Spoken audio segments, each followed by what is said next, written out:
사랑합니다, 행복님. 오늘도 찾아주셔서 감사합니다. 여러분은 사람을 볼 때 믿어도 되는 사람인지 아니면 거리를 둬야 할 사람인지 무엇으로 판단하시나요? 우리는 늘 사람을 만나고 그 겉모습이나 말투, 태도를 보며 괜찮은 사람 같다, 정이 가는 사람이다, 스스로 판단합니다. 하지만 그 판단이 틀렸을 때 그 대가는 생각보다 큽니다. 처음엔 따뜻하고 다정하던 사람이 어느 순간 말 한마디로 나를 찌르고 마음을 무너뜨리고 결국 상처만 남기고 사라질 때, 겉으론 웃고 있었지만 돌이켜보면 그 말 하나하나에 독이 묻어 있었던 사람.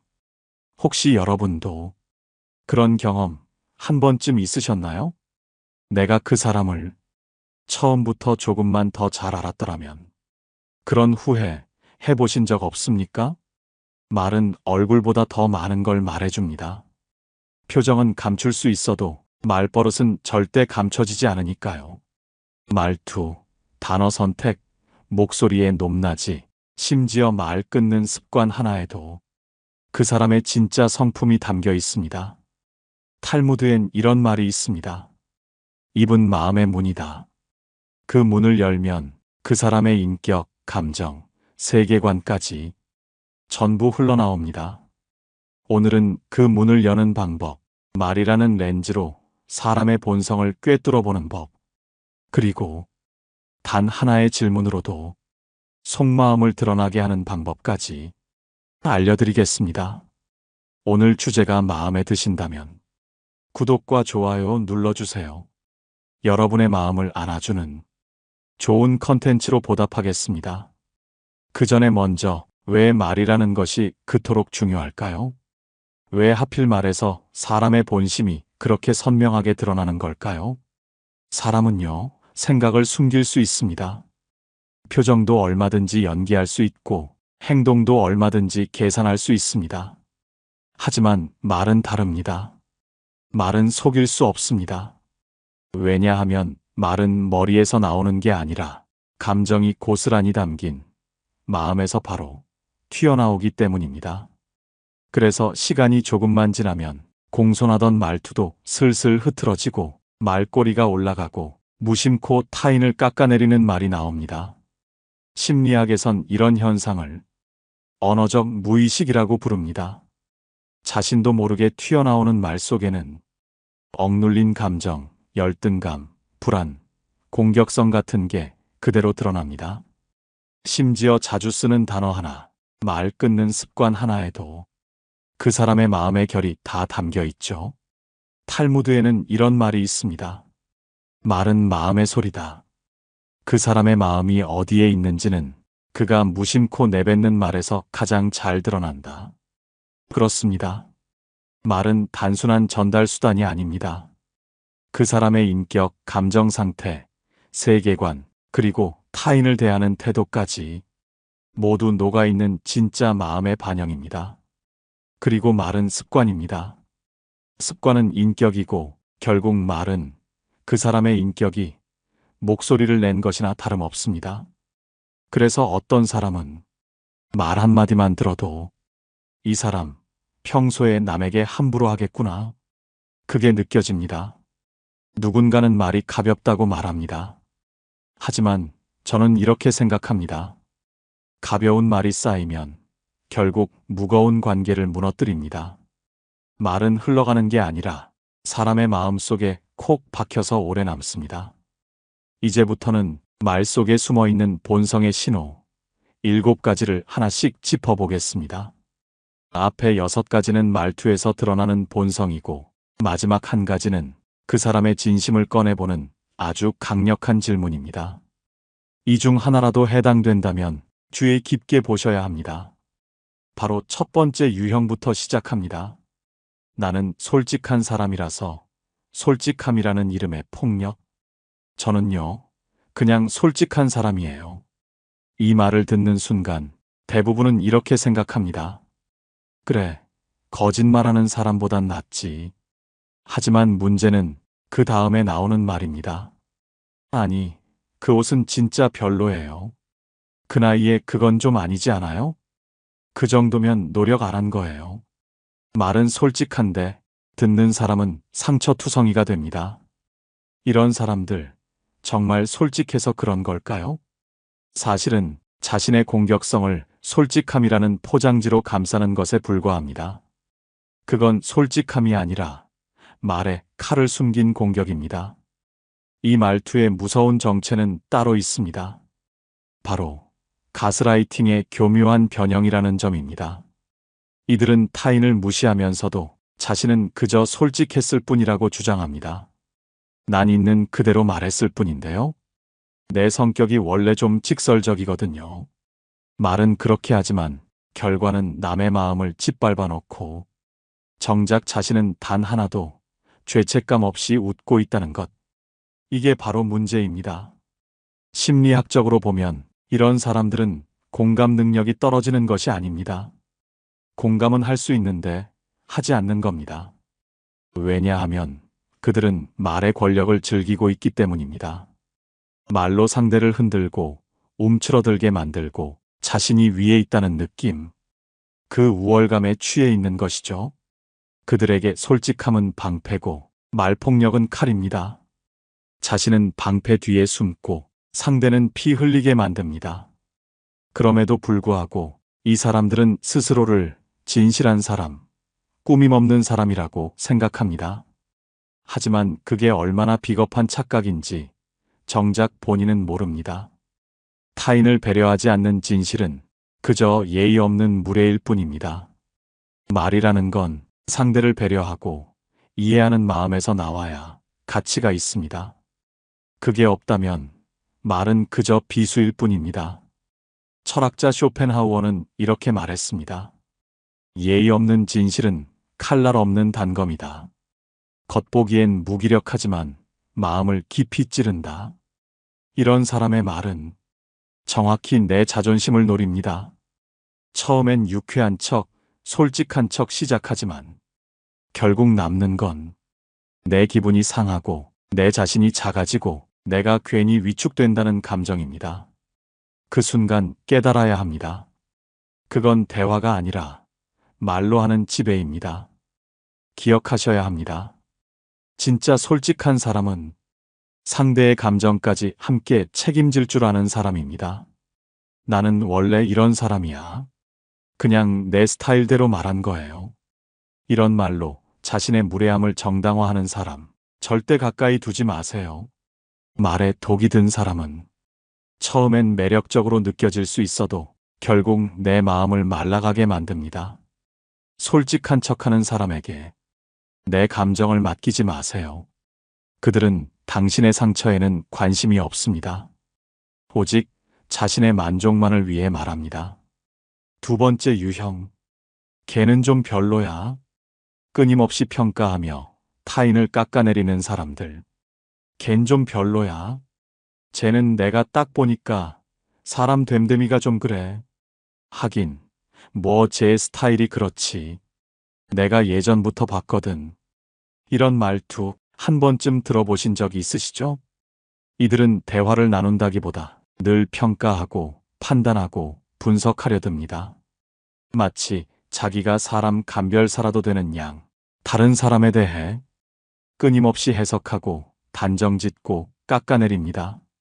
문제는 이런 사람은 단 한 명도 빠짐없이 자신은 절대 평가받고 싶어 하지 않는다는 점입니다. 남에겐 독서를 날리면서도 자기 얘기 조금만 꺼내면 예민해지고 급격히 방어적이 됩니다. 왜일까요? 심리학적으로 보면 이런 사람은 자기 자신에 대한 불안이 큰 사람들입니다. 자기 가치를 스스로 확신하지 못하기 때문에 남을 끌어내려야만 자신이 올라간 것처럼 느끼는 심리를 갖고 있습니다. 즉, 비난은 그 사람의 방어이자 생존 방식입니다. 남을 깎아내리는 말 속에는 나는 너보다 더 괜찮아라는 절박한 자기 확신의 욕구가 숨어 있습니다. 또 한 가지 특징이 있습니다. 이들은 자기가 한 평가를 사실처럼 말합니다. 걔 좀 이상하지 않아? 쟤는 내가 봤을 땐 이기적인 사람이야. 이건 사실이 아니라 감정입니다. 그런데 그걸 객관적인 진실처럼 포장해서 말하는 거죠. 그 순간 듣는 사람은 묘하게 휘둘립니다. 나만 이상하게 느낀 게 아니었네. 그 사람 진짜 그런가 보다. 그렇게 말 한마디로 사람 평판이 무너집니다. 철학자 파스칼은 말했습니다. 사람은 생각하는 갈대다. 그러나 그 생각이 타인을 향한 칼이 될 때 그 갈대는 더 이상 연약하지 않다. 항상 남을 평가하는 말은 결국 그 사람의 내면을 보여줍니다. 겉으로는 분석가처럼 굴지만 속으로는 불안, 비교, 열등감이 뒤엉켜 있는 상태인 겁니다. 이런 사람과 자주 어울리면 어떻게 될까요? 처음엔 흥미롭습니다. 와, 어떻게 저렇게 사람을 잘 보지? 하지만 점점 불편해집니다. 왜냐하면 언젠가 그 평가의 칼끝이 내게도 돌아올 거라는 걸 마음속 어딘가에서 이미 알고 있기 때문입니다. 말이라는 건 자기 자신을 보여주는 거울입니다. 타인을 향한 말 속에 그 사람의 성격, 세계관, 인격이 전부 담겨 있습니다. 항상 남을 평가하는 사람은 결국 자신에겐 냉정하고 타인에겐 무정한 사람입니다. 기억하세요. 누구를 평가하기 전에 그 사람이 어떤 말을 자주 하는지를 먼저 들으세요. 걘 좀 별로야. 쟤는 내가 봤을 때 틀렸어. 이런 말이 습관처럼 입에 붙은 사람. 그 사람은 지금 자기 인생에 만족하지 못하고 있다는 증거입니다. 그 사람의 말은 타인을 말하는 게 아니라 자기 내면을 고백하는 중일지도 모릅니다. 세 번째 유형. 나는 그래서 그렇게 안 해. 은근히 비교하며 상대를 깎아내리는 말투. 그런 상황이면 나는 절대 그렇게 안 해. 난 그때 딱 끊었지. 그렇게 질질 끌다 손해보는 사람들 이해 안 가더라고. 애인 나 같으면 그딴 일은 애초에 만들지도 않았어. 한 번쯤 이런 말 들어보신 적 있으시죠? 처음엔 조언 같아 보입니다. 근데 이상하게 기분이 상합니다. 왜일까요? 이 말의 핵심은 은근한 비교에 있습니다. 직접적으로 비난하는 것도 아니고 차라리 대놓고 욕을 하면 나았을 텐데 자신을 끌어올리면서 조용히 상대를 깎아내리는 말투입니다. 나는 안 그래. 나는 다르게 했어. 나는 잘했어. 이 말이 반복되면 듣는 사람은 점점 작아지고 위축됩니다. 결국 상대는 조언하는 척하며 우월감 느끼는 중이고 우리는 가르침받는 척하며 자존감 깎이는 중이 되는 겁니다. 심리학에서는 이런 말투를 우회적 비난이라고 부릅니다. 공격은 직접적으로 하지 않되 자신의 우월함을 통해 상대가 열등감을 느끼게 만드는 대화 방식. 이런 사람들은 겉으로는 합리적이고 조용하지만 사실은 그 누구보다 타인 위에 서고 싶은 욕구가 강합니다. 더 무서운 건 이 말이 대화의 흐름을 끊는다는 점입니다. 상대가 무언가를 털어놓거나 자신의 힘든 경험을 말하려 할 때 이런 말이 돌아옵니다. 그래서 나는 그때 딱 정리했어. 나는 그래서 그런 사람은 애초에 안 만나. 나는 거기서 이미 빠졌지. 그 순간 상대는 더 이상 말하고 싶지 않게 됩니다. 자기 이야기가 하찮은 실수처럼 들리고 괜히 창피해지니까요. 이런 말투의 본질은 단 하나입니다. 나는 너보다 낫다는 메시지. 그리고 이건 조용히 사람을 무너뜨리는 방식입니다. 철학자 몽테뉴는 이런 말을 남겼습니다. 남과 나를 비교하며 우월함을 논하는 자는 언제나 타인의 실패 속에서만 기쁨을 찾는다. 이런 말, 처음에는 티 안 납니다. 오히려 조언처럼 들립니다. 근데 자꾸 듣다 보면 이상하게 내가 부족해 보이고 왜 난 이렇게밖에 못했지 하는 자책이 남습니다. 기억하세요. 상대가 힘들다고 말할 때 자신을 끌어올리는 말을 하는 사람. 그 사람은 위로하는 척하면서 속으론 자신의 우월감을 확인받고 있는 중입니다. 나는 그래서 그렇게 안 해. 이 말은 사실 넌 그래서 못한 거야 라는 말과 다르지 않습니다.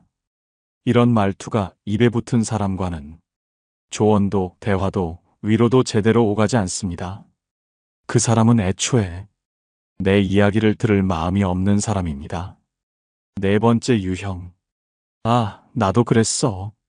항상 자기 얘기만 하는 사람의 본성. 어제 병원 갔는데 검사 결과가 좀 안 좋더라고요. 어머, 진짜? 아, 나도 한때 위염 때문에 고생 엄청 했잖아. 그때 내가 어떻게 했는 줄 알아? 약도 안 듣고. 말 꺼낸 사람은 지금 병원 얘기 중인데 상대는 벌써 자기 얘기 풀고 있습니다. 이게 바로 남의 얘기를 빌려 자기 무대 만드는 사람의 특징입니다. 이들은 남의 이야기를 듣는 것처럼 하면서 실은 기다리고 있죠. 내 차례가 오길. 아, 나도 그런 일이 있었어. 어머, 나도 그 기분 알아. 나도 예전에 똑같은 일 겪었잖아. 근데 잘 보면 그 나도는 위로가 아니라 탈취입니다. 상대의 이야기를 뺏어가고 화제의 중심을 자기 쪽으로 돌리는 행동. 심리학에서는 이런 사람을 대화 강탈자라고 부릅니다. 표면적으로는 공감하는 척하지만 실제로는 타인의 감정에 관심이 없습니다. 본인 얘기할 기회를 잠시 기다리고 있었을 뿐입니다. 이런 사람과 대화를 하면 어떤 느낌이 드냐면요. 말은 하는데 위로받는 느낌은 전혀 없습니다. 내가 지금 힘들다고 말했는데 정작 위로 한마디 없고 나도 예전에 하며 자기 자랑, 자기 투정, 자기 서사만 줄줄이. 심지어 이런 경우도 있습니다. 남편이 요즘 너무 예민해서 말을 못하겠어요. 어머, 남편이 그러면 안 되지. 근데 우리 남편은 말이야. 요즘 말을 얼마나 예쁘게 하는지 몰라. 아침마다 꼭 한마디씩 따뜻한 말을 해주거든. 순식간에 내 고민은 사라지고 상대의 남편 자랑으로 대화가 뒤집힙니다. 나는 지금 마음이 무겁고 답답한데 상대는 자기 행복을 뽐내는데 정신이 팔려 있는 상황. 이런 말투의 진짜 문제는 상대의 감정을 들으려는 마음이 처음부터 없다는 데 있습니다. 입으로는 그랬구나 하지만 속마음은 이렇습니다. 그 정도는 나도 겪었어. 그 일로 힘들다는 건 솔직히 좀 오버하냐? 결국 그 말은 네 아픔은 별거 아니라는 이야기입니다. 겉으론 공감하는 척하지만 그 속엔 타인을 이해하려는 마음이 없습니다. 진짜 관심은 당신의 이야기가 아니라 그 이야기를 빌미로 꺼낼 수 있는 자기 이야기일 뿐인 겁니다. 철학자 키르케고르는 말했습니다. 진정한 공감은 자신의 이야기를 줄이고 상대의 침묵을 함께 견디는 것이다. 이들은 침묵을 견디지 못합니다. 상대가 말을 끝내기도 전에 끼어들고 결국 남의 아픔 위에 자신의 경험을 올려둡니다. 그게 위로인 줄 압니다. 근데 아니에요. 그건 위로가 아니라 침범입니다. 자기 얘기만 하는 사람 옆에 있으면 이상하게 말을 꺼내기 싫어집니다. 말을 해도 결국 또 지 얘기겠지. 그 피로감이 쌓이고 어느 순간 우리는 입을 닫게 됩니다. 기억하세요. 나도 그랬어라는 말에는 두 가지 종류가 있습니다. 정말 공감해서 꺼낸 말과 끼어들어서 꺼낸 말. 전자는 위로가 되고 후자는 상처가 됩니다. 항상 자기 이야기로 대화를 강탈하는 사람. 그 사람은 타인의 감정이 아니라 자기 존재만 중요하게 여기는 사람입니다. 그 사람과의 대화가 자꾸 피곤하다면 이제 눈치채셔야 합니다. 그건 대화가 아니라 독백의 관객이 되는 시간일 뿐이라는 걸. 다섯 번째 유형. 그게 그렇게 힘든 일이야? 말에 가시가 있는 사람들의 본성. 아이고, 그 정도 일로 힘들다 하면 안 되지. 나는 그런 건 하루 만에 해냈어. 요즘 사람들은 왜 이렇게 유난이야? 들어보셨나요?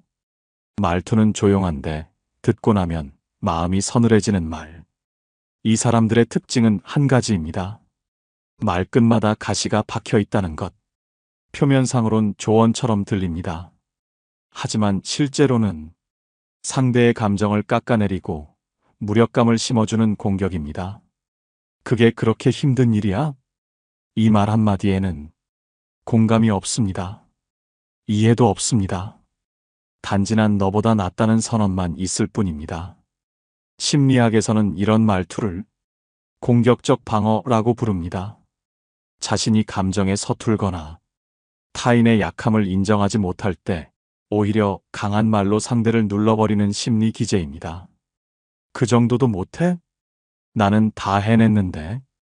그게 뭐 어렵다고 그래? 이런 말들은 겉보기엔 경험을 나누는 듯 하지만 실제로는 무시입니다. 넌 왜 그것도 못하니? 난 너보다 나아. 이걸 돌려 말하고 있는 겁니다. 철학자 쇼펜하우어는 이렇게 말했습니다. 공감하지 못하는 자는 조언을 가장한 독을 품는다. 이들은 조언이라고 말하지만 그 안엔 우월감, 비교, 자랑, 비난이 뒤섞여 있습니다. 그리고 이 말은 상대의 자존감을 서서히 무너뜨립니다. 그게 뭐 그렇게 힘들어? 이 말은 진짜 어려움 속에 있는 사람에게는 가장 잔인한 말입니다. 지금 당신이 얼마나 버티고 있는지를 보지 않고 그냥 못났다고 말하는 거니까요. 이런 말투를 가진 사람은 대체로 자신이 이런 말을 하고 있다는 사실조차 자각하지 못합니다. 왜냐하면 자기 기준이 항상 정답이라고 믿고 있기 때문입니다. 하지만 생각해 보세요. 정말 강한 사람은 약한 사람을 무시하지 않습니다. 진짜로 여유 있는 사람은 그 정도는이라고 깎아내리지 않고 많이 힘들었겠네 라고 말할 줄 압니다. 말에 가시가 있는 사람 옆에 있으면 자꾸 작아집니다. 말을 꺼낼 용기가 줄어들고 결국 마음을 닫게 됩니다. 왜냐하면 내 감정을 꺼냈다가 다시 상처만 입고 돌아올 게 뻔하니까요. 이제는 구분해야 합니다. 그 사람이 조언을 주고 있는지 아니면 당신을 조용히 깎아내리고 있는지. 말은 조용할지 몰라도 그 안에 가시는 분명히 느껴집니다. 말 한마디에 찔릴 필요 없습니다. 진짜 당신을 아껴주는 사람은 절대 그런 식으로 말하지 않습니다. 6번째 유형. 그럴 줄 알았다, 내가. 후회 위에 올라타는 사람들의 말버릇. 일이 잘못됐을 때 누군가는 말합니다. 그럴 줄 알았다, 내가. 내가 그럴까봐 그랬잖아. 그렇게 하지 말랬지. 이 말은 위로처럼 들리지 않습니다. 위에서 내려다보는 선언이고 남의 실수를 딛고 올라서는 방식입니다. 무슨 일이든 결과가 나온 뒤엔 누구나 그럴싸한 말을 할 수 있습니다. 근데 이 사람들은 결과가 나올 때까지는 조용하다가 꼭 일이 틀어진 순간에 등장합니다. 그리고는 마치 모든 걸 알고 있었다는 듯 스스로를 예언자, 당신을 경고를 무시한 바보처럼 만들죠. 심리학에서는 이런 태도를 후회 위의 권력이라고 말합니다. 즉, 상대의 후회 위에 올라타 자신의 판단력과 우월함을 과시하는 심리입니다. 이 말은 실제로 도움도 위로도 되지 않습니다. 그냥 상대방의 자책감에 기름을 붓는 말일 뿐입니다. 당신이 지금 괴로워하는 걸 보며 와, 내가 맞았잖아. 자신의 우월함을 확인받는 데에만 관심이 있는 겁니다. 여기엔 공감도 배려도 없습니다. 오로지 자기중심적인 만족만 있을 뿐입니다. 사람을 돕고 싶다면 실패를 들추지 말고 다시 일어설 바닥을 만들어줘야 합니다. 철학자 몽테뉴는 이렇게 말했습니다. 과거를 들추는 말은 지혜가 아니라 교만이다. 실수한 사람에게 필요한 건 판단이 아니라 지지입니다. 그럴 줄 알았다. 이 말은 듣는 사람의 자존감을 가장 빠르게 무너뜨리는 말입니다. 그 순간 상대는 자신을 어리석은 사람으로 인식하게 되니까요. 혹시 주변에 늘 결과 뒤에 숨어 있다가 꼭 마지막에 등장해서 이런 말부터 꺼내는 사람이 있습니까? 그 사람은 문제를 해결해주는 사람이 아니라 당신의 후회를 딛고 올라서는 사람입니다. 절대 그런 사람에게 감정의 주도권을 넘기지 마세요. 그들이 던진 한마디는 실수보다 더 아픈 상처가 될 수 있습니다. 7번째, 이 질문 하나면 본심이 드러납니다. 말로는 감출 수 없는 단 하나의 질문. 그래서 당신은 어떻게 생각하세요? 이 질문. 아무렇지 않게 들리지만 사람의 본심을 꿰뚫어보는 힘이 있습니다. 그 사람의 성향, 가치관, 품격까지 전부 이 한마디에 드러납니다. 어떤 모임에서 한 사람이 없는 사람 이야기를 계속합니다. 쟤는 너무 눈치 없지 않아요? 지난번에도 그랬잖아. 아우 정말. 그때 옆에 조용히 듣던 사람에게 묻습니다. 그 사람에 대해 당신은 어떻게 생각하세요? 그 순간 그 사람의 본심이 드러납니다. 저는 뭐 그냥 그런 사람인가 보죠. 회피형. 책임지기 싫고 자기 생각 없이 흐름만 따르는 사람입니다. 저는 좀 안타깝더라고요. 그 사람 상황이 힘들었던 것 같아서. 공감형. 상대를 쉽게 판단하지 않고 한 번쯤 사정을 살펴보는 사람입니다. 에이, 그 사람은 원래 그래요. 그냥 관심 끌고 싶은 거예요. 판단형. 말에 독이 있고 무심한 척하며 남을 쉽게 단정짓는 본성입니다. 같은 상황, 같은 질문. 그런데 대답은 천차만별입니다. 그 말 한마디에 그 사람의 내면이 다 드러나는 겁니다. 가족이나 친구와 대화 중 그 집 아들이 사업을 망했대. 이번에 이혼했대. 그런 이야기가 오갈 때 조용히 이 한마디를 던져보세요. 당신은 어떻게 생각하세요? 그럴 만했죠. 그렇게 살더니 결국 그렇게 된 거예요. 판단이 빠른 사람. 공감보단 비난이 먼저입니다. 그 사람도 많이 힘들었겠네. 따뜻한 사람. 남의 아픔 앞에서 말수를 줄일 줄 아는 사람입니다. 뭐, 다 자기 선택이죠. 냉소적이고 거리 두는 사람. 인간관계에서 책임을 지지 않으려는 태도입니다. 이처럼 이 한마디는 단순한 질문이 아닙니다. 그 사람의 인간관계를 대하는 태도, 타인의 실수와 실패를 바라보는 눈, 그리고 마음의 그릇을 확인할 수 있는 강력한 렌즈입니다. 조용한 커피 한 잔의 자리. 요즘 참 인간관계가 어려워. 누구는 너무 예민하고, 누구는 너무 이기적이고, 그때 옆에 있는 사람에게 조심스럽게 물어보세요. 그럴 땐 당신은 어떻게 하세요? 이 질문에 대한 반응이 그 사람의 인격의 깊이를 말해줍니다.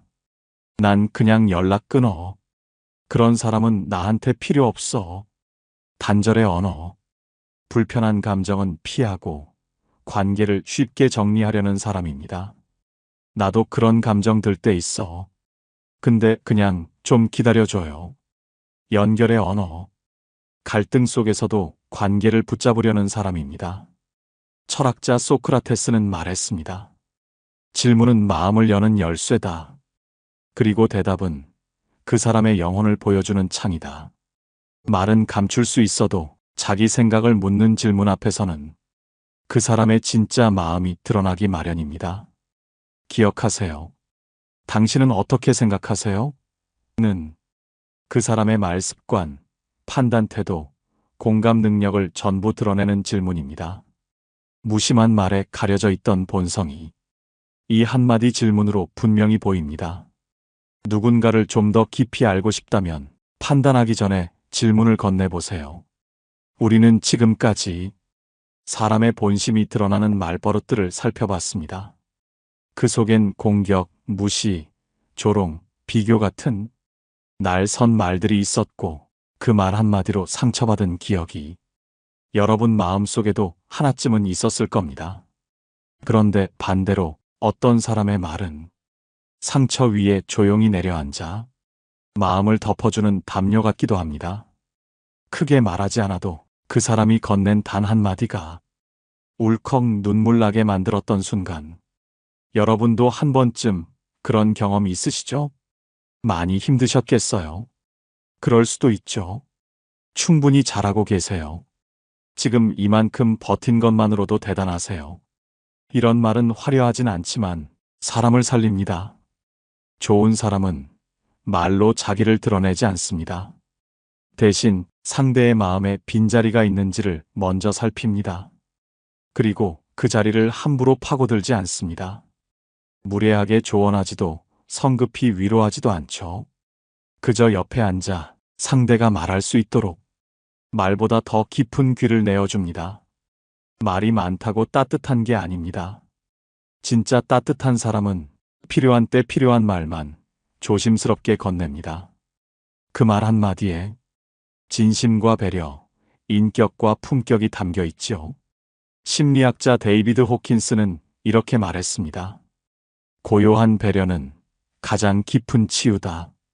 누군가의 상처를 치유하는 말은 절대 크거나 거창하지 않습니다.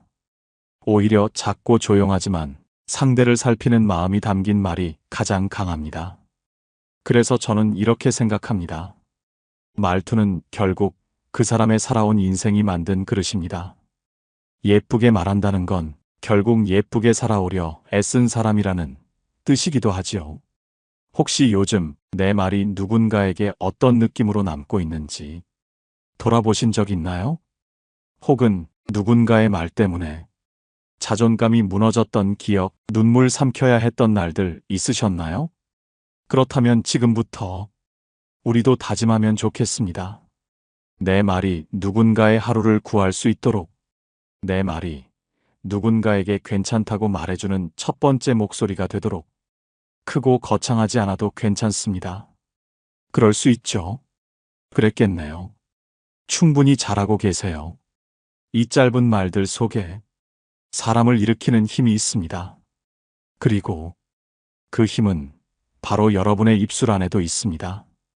우리는 살아가면서 수많은 말을 주고받습니다.